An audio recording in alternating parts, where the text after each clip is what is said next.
তো guys LTC কয়েনটাতে একটা future trade করেছিলাম, এন্ট্রি নিয়েছিলাম। এন্ট্রি নেওয়ার পর মার্কেট আমার সাইডেই যাচ্ছিল, দেন আমার এসএল হিট করে দিয়েছে কয়েকটা ক্যান্ডেলের মধ্যেই। আপনারা এখন স্ক্রিনে দেখতে পাচ্ছেন যে আমি টোটাল $1:3 মতো লস বুক করে নিয়েছি। তো এই ভিডিওতেই আমি আপনাদেরকে আমার entry, SL, target everything share করে দেব, যে ঠিক কী দেখে আমি এন্ট্রি নিয়েছিলাম, এবং সেই সঙ্গে এটাও শেয়ার করব যে ঠিক কীরকমভাবে আমার এসএল হিট করেছে। তো চলুন এই ভিডিওতে আমি আপনাদেরকে অল ডিটেলস এক্সপ্লেন করে দিই।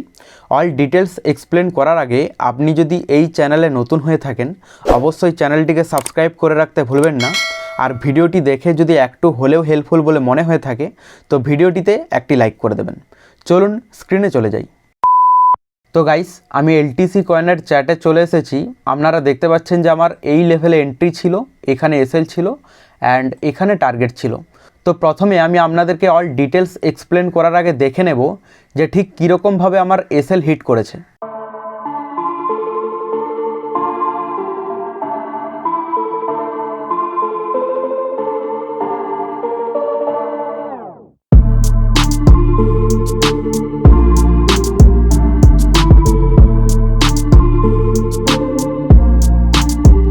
তো এখানে দেখতে পেলেন যে আমি প্রথমে এখানে এন্ট্রি নিয়েছিলাম। এন্ট্রি নেওয়ার পর মার্কেট কিছুটা কনসলিডেশন মুডে ছিল এবং এখান থেকে ফাইনালি নেক্সট যে রেসিস্ট্যান্স মানে এই লেভেলে কিন্তু গিয়েছে। তো এত দূর পর্যন্ত গিয়েছিল, মানে আমার যদি টার্গেটের থেকে যদি দেখা যায় অলমোস্ট 20%, 25%-এর মতো কিন্তু আমার টার্গেট পর্যন্ত গিয়েছিল। আমার টার্গেট যেহেতু এই লেভেলে ছিল, তো এন্ট্রি নেওয়ার পর আমার টার্গেটের দিকে যাচ্ছিল। দেন এখানে যে রেসিস্ট্যান্স মানে এখানে যে সেলার্স এবং বায়ার্সের যে ঘর, এই যে এরিয়াটা আছে, এটা হচ্ছে বায়ার্সের এরিয়া, এটা হচ্ছে সেলার্সের এরিয়া। তো এই হিসাবে এই রেসিস্ট্যান্সকে যদি রেসপেক্ট দিত তাহলে কিন্তু মার্কেট ইজিলিভাবে কিন্তু আমার টার্গেট পর্যন্ত চলে যেত। বাট শেষ পর্যন্ত কি হয়েছে দেখে নেওয়া যাক।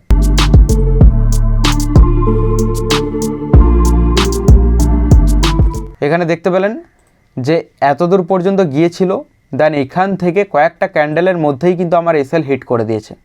মানে পরপর কয়েকটা ক্যান্ডেল একেবারে নেগেটিভ এসেছে এবং এখান থেকে দেখতে পাচ্ছেন যে পরপর কয়েকটা ক্যান্ডেল রেড ক্যান্ডেল তৈরি করে দিয়েছে এবং এখান থেকে মার্কেট কিন্তু বাউন্স করতে পারেনি। মানে 1, 2, 3, 4 ক্যান্ডেলের মধ্যেই কিন্তু আমার এসএল হিট করে দিয়েছে। ওকে, তো প্রথমে এখানে এন্ট্রি নেওয়ার পর মার্কেট আমার সাইডেই যাচ্ছিল, দেন এই যে রেসিস্ট্যান্স এটাকে রেসপেক্ট করার পরে কিন্তু মার্কেট আমার এসএল হিট করে দিয়েছে। তো এরপর আমরা দেখে নেব যে ঠিক কী দেখে আমি এন্ট্রি নিয়েছিলাম এখানে। ওকে, তো এখানে দেখুন যে সিম্পল রুলসে আমি এন্ট্রি নিয়েছিলাম। এখানে প্রিভিয়াসে যদি সাপোর্টের কথা বলি, এখানে যে সাপোর্ট লেভেল মানে এখান থেকে বায়ার্স কত উপরে নিয়ে গেছে প্রাইসকে, মানে এখান থেকে বায়ার্স হেভিলি অ্যাক্টিভ আছে অ্যান্ড এখান থেকে দেখুন সেলার্স প্রাইসকে ডাউন সাইডে নিচে নামানোর চেষ্টা করেছে। বাট এখানে যে কিছুটা কনসলিডেশন ছিল, এখান থেকে বায়ার্স কিন্তু আবারও প্রাইসকে আপসাইডে মোমেন্টাম দিয়েছে। মানে এখানেও কিন্তু বায়ার্স কিন্তু অ্যাক্টিভ আছে। তাহলে এখানে বায়ার্স অ্যান্ড এখানে বায়ার্স, এই যে দুটো বায়ার্স অ্যাক্টিভেট আছে। তো সেই কারণে আমার প্ল্যান কী ছিল যে মার্কেটে যেহেতু এটা প্রিভিয়াস সাপোর্ট, তো এই সাপোর্ট হচ্ছে যদি একে রেসপেক্ট দেয় তাহলে মার্কেটে খুব ইজিলিভাবে প্রাইসকে এত দূর পর্যন্ত নিয়ে যাওয়ার পসিবিলিটি থাকে। কারণ এখানে দেখুন যে অলরেডি প্রাইসকে এত উপরে নিয়ে গেছে, মানে এখানে বায়ার্স কিন্তু হেভিলি পরিমাণে অ্যাক্টিভ আছে। তাহলে মার্কেট যেহেতু সেলার্স একেবারে প্রাইসকে এক সাইডে ডাউনফল দিয়েছে, তো সেক্ষেত্রে একটা পসিবিলিটি ছিল যে মার্কেট এখান থেকে একটা আপসাইডে মোমেন্টাম দেবে এবং সেই কারণে আমি এখানে এন্ট্রি নিয়েছিলাম। এন্ট্রি নেওয়ার পর আমার সাইডেই যাচ্ছিলও, বাট এখানে দেখুন যে এটা হচ্ছে রেসিস্ট্যান্স হিসাবে পড়ে গেছে। মানে এটা হচ্ছে যেহেতু বায়ার্সের এরিয়া ছিল, দেন এটা হচ্ছে সেলার্সের এরিয়ায় কনভার্ট হয়ে গিয়েছিল। বাট এখান থেকে রেসপেক্ট দিতে পারেনি, মানে এখানে গিয়ে প্রাইস তার পরের ক্যান্ডেল মানে একটা ক্যান্ডেল প্রাইসকে আপসাইডে মোমেন্টাম দিয়েছে এবং ব্রেক করেছে। ব্রেক করার পর সেকেন্ড ক্যান্ডেলই কিন্তু ডাউন সাইডে মোমেন্টাম দিয়ে দিয়েছে। এখানে যদি সেকেন্ড ক্যান্ডেলটাও এর উপরে গিয়ে সাস্টেন করতে পারতো তাহলে কিন্তু খুব বেশি পসিবিলিটি ছিল মার্কেট আমার টার্গেট পর্যন্ত চলে আসার। বাট এখানে কিন্তু কি হয়েছে, সাস্টেনই করতে পারেনি। এই ক্যান্ডেলটা উপরে গিয়ে ক্লোজ হওয়ার পরও কিন্তু তার পরের ক্যান্ডেল নিচে গিয়ে আমার একেবারে এসএল হিট করে দিয়েছে। তো ঠিক আছে, কোনো ব্যাপার নেই। এখানে আমার রিস্ক রিয়ার্ডের যদি কথা বলি, 1:2.5 রিস্ক রিয়ার্ড হিসাবে আমি এখানে এন্ট্রি নিয়েছিলাম। তো এখানে $1:3 মতো কিন্তু আমি টোটাল লস বুক করে নিয়েছি। তো এরপর ব্যাপার হচ্ছে যে ছোট এসএল সবসময় কিন্তু আপনাকে বাঁচিয়ে দেবে বড় এসএলের হাত থেকে। ধরুন এখানে যে আমি এসএল এখানে এত ছোট এসএল দিয়ে বেরিয়ে গিয়েছি। এবারে যারা নিউ ট্রেডার্স তাদের মধ্যে যে প্রবলেমটা হয়, যারা এখানে টাইম স্পেন্ড খুব বেশি দিন করেনি, তাদের মধ্যে একটা কি থাকে, উম্মিদ থাকে যে মার্কেট এখান থেকে আপসাইডে মোমেন্টাম দেবে। এবং যারা এসএল নিজেকে দিতে পারে না, মানে যারা নিজের মাইন্ড থেকে এসএল দিতে পারে না, যারা যারা নিউ ট্রেডার্স, তাদের কিন্তু এই প্রবলেমটা পড়তে হবেই। ঠিক আছে, কেন পড়তে হবে না, তাদের মনে করুন এখানে এসএল, তো মার্কেট যখনই তাদের এসএলের দিকে আসে তখন তারা অ্যাকসেপ্ট করতে পারে না।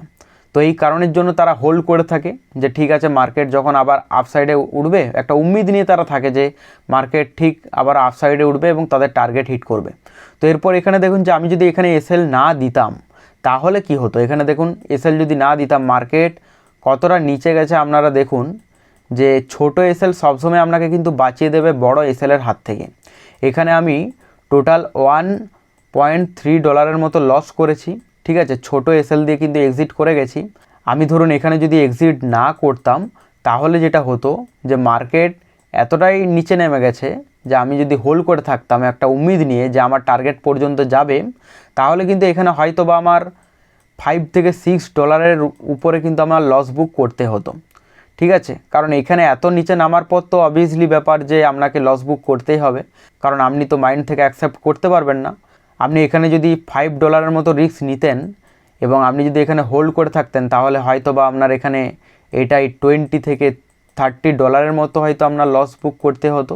তো সেক্ষেত্রে আপনি যত ছোট এসএল দেবেন ততই বেটার, কারণ মার্কেট যখন যাবে, মার্কেট যদি অ্যাকচুয়ালি টার্গেট পর্যন্ত যেত না তাহলে এখান থেকেই যে এখানে এন্ট্রি নিয়েছিলাম, এন্ট্রি নেওয়ার পরই আমার আপসাইডে মোমেন্টাম দিয়েছিল, এখান থেকেই কিন্তু আমার টার্গেট পর্যন্ত চলে যেত।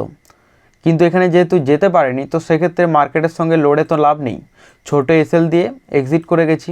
এবং এখানে আরেকটা ব্যাপার হয় বেশিরভাগ নিউ ট্রেডার্সদের, যে এখানে এন্ট্রি নেওয়ার পর যখনই আপনার এসএল হিট করে তখন নিজেকে অ্যাকসেপ্ট করতে না পেরে এখানে হয়তো উল্টোপাল্টা জায়গায় ট্রেড হয়ে যায়, ওভার ট্রেড স্টার্ট হয়ে যায়। কারণ বিশেষ করে ওভার ট্রেডটা হচ্ছে লস হয়ে যাওয়ার পরে কিন্তু স্টার্টটা হয়, প্রফিট হওয়ার পর শর্ট করে ওভার ট্রেড হয় না, লস হওয়ার পরে কিন্তু নিজেকে অ্যাকসেপ্ট করতে পারে না, এই কারণের জন্য ওভার ট্রেডটা স্টার্ট হয়ে যায়।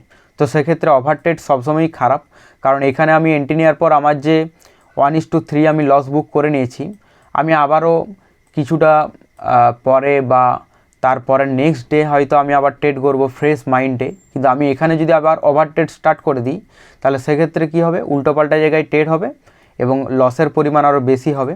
ওকে, তো গাইস আজকের ভিডিওটি কেমন লাগলো অবশ্যই কমেন্টে জানাবেন। পরবর্তীতে আমি আবারও যখন ট্রেড নেব তখন আমি আপনাদেরকে entry, SL, target everything share করার চেষ্টা করব। তার জন্য চ্যানেলটিকে সাবস্ক্রাইব করে রাখতে ভুলবেন না। দেখা হচ্ছে পরবর্তী ভিডিওতে, ততক্ষণ ভালো থাকবেন।